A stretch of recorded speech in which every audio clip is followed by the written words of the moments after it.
अस्सलाम वालेकुम दोस्तों, आप देख रहे हो वॉइस ऑफ पाकिस्तानी। मैं हूं मोहम्मद राशिद इकबाल कादरी। इस टाइम कोयटा से बलूचिस्तान से बहुत ही गर्मा गर्म खबर लेकर मैं आपके सामने हाजिर हुआ हूं कि शेर अफजल मरवत को जैसे कल लाहौर में गिरफ्तार किया गया था, मगर वो तो अपनी गाड़ी पर थे, इसलिए वो लाहौर हाई कोर्ट में पहुंच भी गए और बाहर से खिताब भी किया।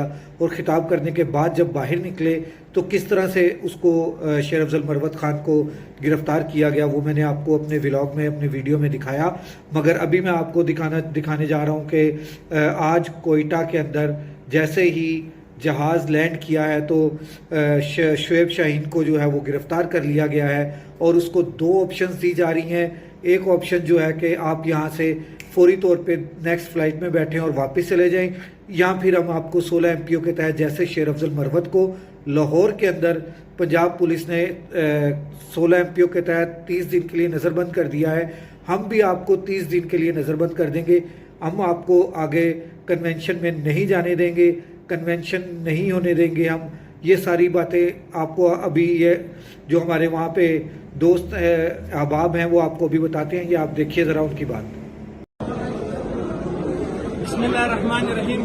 जैसे आप सबको पता है कि आज पहले हमारे बैरिस्टर शेर अफजल मरवत बलूचिस्तान आ रहे थे, पाकिस्तान तहरीक इंसाफ के सीनियर नायब सदर मरकजी, तो उसको इन बुजदिलों ने जो है वो लाहौर में कल अरेस्ट कर दिया।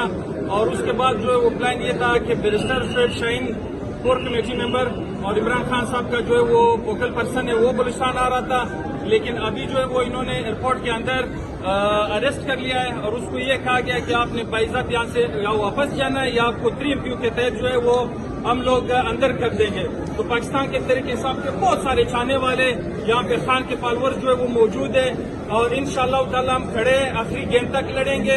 ये जो एक रियासत है, यहाँ पे 2 दस्तूर है, 2 कानून है। एक तरफ जो है वो पीडीएम के लिए सारी जो प्रोटोकॉल है, सारे ऐसे सारे मामला उनके लिए आसानियां पैदा करें, और दूसरी तरफ पाकिस्तान तहरीक इंसाफ को दीवार से लगाने की कोशिश। इतना डर और खौफ खान के एक अदना खिलाड़ी से, तो आप खान का क्या मुकाबला करोगे? इंशाअल्लाह ताला खान आएगा। 8 फरवरी को जुल्म का बदला इंशाअल्लाह ताला वोट से लेंगे। ये 3 कन्वेंशन बलूचिस्तान के तारीख के सबसे बड़े कन्वेंशन होंगे इंशाअल्लाह ताला। आप अवाम के दिलों को नहीं मोड़ सकते हो। आप अवाम ने जो फैसला कर लिया इंशाअल्लाह ताला वो आपको लग पता जाएगा। ये जो 3 हमले कन्वेंशन रखे इंशाअल्लाह ताला बलूचिस्तान के तारीख के सबसे बड़े जलसे होंगे। अभी हम बुज़दिल नहीं है, इंशाअल्लाह ताला हम अपने मेहमान की हिफाजत करेंगे। एक मरतबा इंशाअल्लाह ताला वो बाहर आ जाए उसको फिर हम निकाल सकते हैं। अगर आप लोग इतने डरे हुए हो, इतने समय हुए, तो आप अपने फैसला चेंज कर दो। आपने जो गलतियां की पिछले 2 सालों में, आप फैसला चेंज कर दो।